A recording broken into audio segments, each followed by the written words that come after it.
आजचे कार्यक्रमाचे मान्यवर आपले भाजपाचे माननीय सुजित सिंह ठाकूर आणि काँग्रेसचे माझे पप्पा स्वतः ॲडव्होकेट नुरुद्दीन चौधरी आणि आपले होणारे भावी जनशक्ती नगर विकास आघाडीचे नगराध्यक्ष विश्वजित पाटील आणि मी आपली होणारी उमेदवार सर्वात सुशिक्षित प्रभाग क्रमांक 8 अ ची चौधरी गुलेरम आणि इथे जमलेल्या माझ्या सोबतच्या 8 ब च्या शोभाताई जाधव आम्ही आज जनतेसाठी लढण्यासाठी उभे आहोत आणि आम्ही सुशिक्षित आहोत। जेव्हा आम्ही आमच्या प्रभागात फिरलो तर आम्ही फक्त मत मागण्यासाठी नाही फिरलो, आम्ही लोकांची समस्या पण विचारलेल्या आहेत।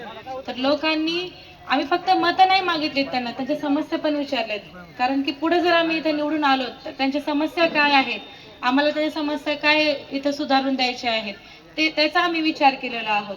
आम्हाला निवडून का द्यायचं याचं तुम्ही ठरवायचं, कारण की आम्ही सुशिक्षित आहोत। सुशिक्षित लोक जे असतात ते वेळ आल्यावर तुमच्यासाठी लढू पण शकतात आणि तुमच्यासाठी झुकू पण शकतो, त्यासाठी तुम्ही आम्हाला निवडून द्यायचं आहे।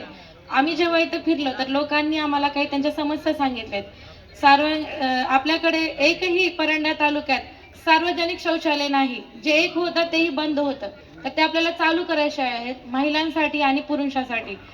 जे आपले परंडा शहरातील जे रस्ते आहेत त्याच्यामध्ये सगळे खड्डेच आहेत, एकही रस्ता इथं चांगले नाही। प्रचारासाठी जेव्हा आम्ही निघालो होतो आमच्या तोंडावर सगळी धुरळाई होती, म्हणजे एवढा आपला परांडा विकास करत होता गेल्या 10 वर्षाखाली, तर तुम्हाला आम्हासाठी यासाठी आणायचं आहे।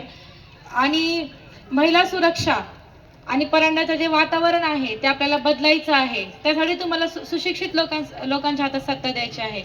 आपले होणारे भावी नगराध्यक्ष हेही सुशिक्षित आहेत, ते तुम्हाला ठरवायचं आहे सत्ता कुणाच्या हातात जायला पाहिजे। आपल्याला परांड्याचा विकास करायचा आहे, परांड्याचे जे दहशतवादीपणा आहे, भ्रष्टाचार आहे, ते आपल्याला सगळं संपून टाकायचं आहे, यासाठी तुम्हाला आम्हाला निवडून आणायचं आहे। एवढं बोलून मी माझे शब्द संपवते। जय हिंद, जय महाराष्ट्र।